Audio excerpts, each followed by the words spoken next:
All right, the district is rolling out a new program to get vehicles off the streets that have racked up thousands of dollars in unpaid traffic tickets. We are so glad you're with us here at 4. I'm Adam Longo. And I'm Simone D'Alba. Our Matt Gregory is live in Northeast at the district's impound lot. And Matt, how do officials hope this will make our streets safer? Well, I mean, the thought here is that these cars that could have thousands of dollars in unpaid fines, whether that's red light cameras or speeding cameras, those cars with thousands of unpaid fines, that they could actually have a different effect in terms of bringing that down. The streets, they say, have been seen unsafe by cars like this, violating the laws of D.C. So they feel like they'd be better parked here at the impound lot as opposed to on the streets of D.C. cruising. And that's why they're starting this pilot program.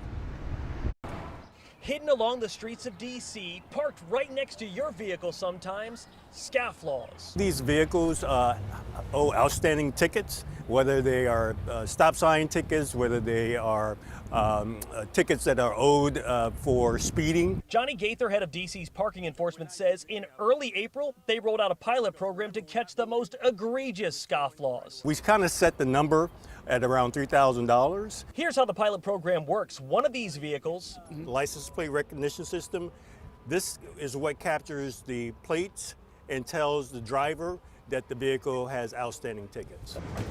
As the LPRS cars prowl the streets of D.C., when they come across a scofflaw, they call a tow truck. So as opposed to putting a boot on the vehicle, they're actually immediately towing the vehicle once they find that vehicle on the street. Now, this scofflaw pilot program team working in Ward 1 so far has towed 69 vehicles since early April, vehicles that have roughly more than $604,000 in unpaid fines. I feel like that's probably good. Capitol Hill resident David Geidemuck, for one, is in favor. Also, if you're racking up, speeding tickets or blowing red lights, and we see kids every day, those drivers are pretty likely to convert into people that hit other people. David hit the nail on the head. DC sees this as a part of a growing plan to make the city streets safer.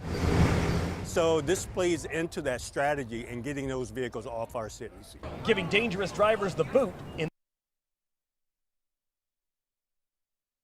Yeah, so another point is that in addition to this pilot program, we have a different, in addition to this pilot program, the actual enforcement of booting has gone up as well in the district. Since early April, the DPW reports roughly 700 cars have been booted in the district that have unpaid fines, and those unpaid fines of all those vehicles equals about $1.6 million. Now, coming up at 6, we're going to talk to DPW about some of the other things they're doing in addition to this pilot program as they add reinforcements to their parking enforcement. In Northeast D.C. at the D.C. impound lot, I'm Matt Gregory. Back to you. Just seems like something that's so badly needed because people are driving around and parking with complete impunity, thinking that there are no consequences to their actions. DPW saying tonight, feel differently about it. We're going to come for you. Matt, thanks.